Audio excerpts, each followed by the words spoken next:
This week I want to talk about something a bit different, which is whatever happened to gudgeon. Gudgeon were one of the first fish that I ever caught when I fished the Thames way back sometime in the mid-60s.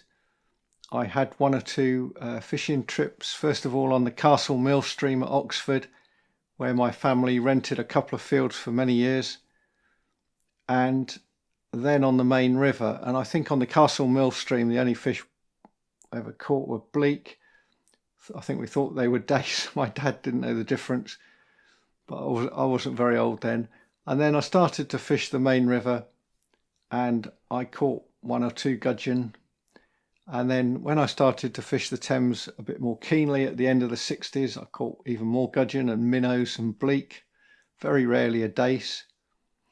And then back home at Wareham, although I started fishing the Piddle quite a lot in 1968, there's no gudgeon in the Piddle, not as far as I know.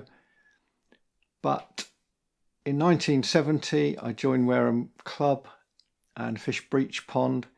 And back in those days, it was absolutely full of stunted roach, and I mean literally that size, and small gudgeon. You didn't even get big gudgeon in there. They were very small. And it wasn't uncommon by the time I was 14 or 15 to catch anything up to 40 gudgeon in a session. And in a match, what we'd probably do in, say, 10 foot of water, 9 or 10 foot of water, start fishing 4 foot deep, putting in a few little nuggets of Kestrel Superfine, and that would go down to the bottom.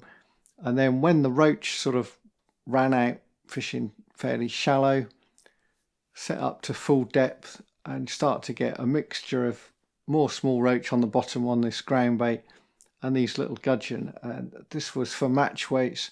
A good match weight, a really good match weight back then was about 2.5 pounds.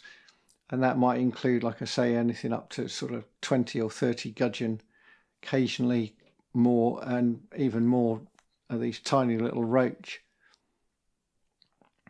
But I also started to catch gudgeon on the Dorset Stour, down in the middle of Wareham on what the proper tidal, sort of Wareham Quay and below. I've only ever caught about 2 gudgeon, but when you went in the sort of mile upstream of Wareham, before you get onto the proper game fishing waters, there was a stretch there that we fished a lot back in those days, and it was quite common to catch gudgeon on there. Never a lot, maybe half a dozen at the very most, but there were gudgeon there and present for many years. And then when I started to fish much further afield, started to catch gudgeon just about everywhere. I went back to the Thames with far more experience. Once had about 300 in a match on Medley, and a couple of times pleasure fishing when there was some colour, and at well over 100. And of course the Dorset Stour was the same. Started to catch gudgeon quite frequently in the Stour. It was hard fishing it. We're talking 50 years ago now, but it wasn't uncommon to catch gudgeon. There was one match in 1975 at Child Oakford when all I caught was a pound of gudgeon. That was it. The entire catch was gudgeon. And then over the years there would be quite a few, especially the end of the season,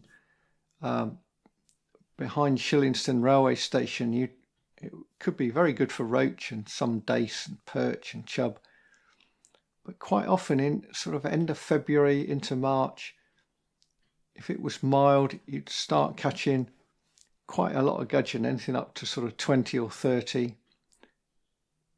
And further down the Stour, you'd also pick up gudgeon, not so much in the deep water at Wimborne, very rare to get them there, but on the shallower gravelly bits on Throop or around Wimborne, you'd catch gudgeon.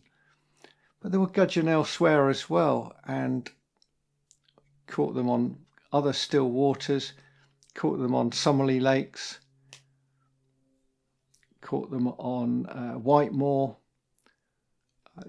And looking through my fishing diaries over the years, just picked up gudgeon left, right and centre. Lots on the Thames, on the Warwickshire Avon, the Trent.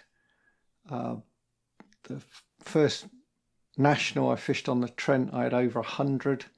fishing sort of about a rod length out on shellfish shallows. Certainly helped build my weight up nicely, and they were quite sizable gudgeon. And then over the last few years, there seems to have been a big decline. It's at least 20 years since I caught a gudgeon out of breach.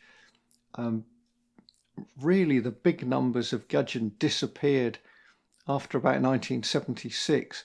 There have been sort of little comebacks with gudgeon, one or two times when you'd get 2 or 3 or 4 or 5 in a season. Not very many, but they've virtually gone. I've just not picked up any or seen anyone heard anyone say they've caught them.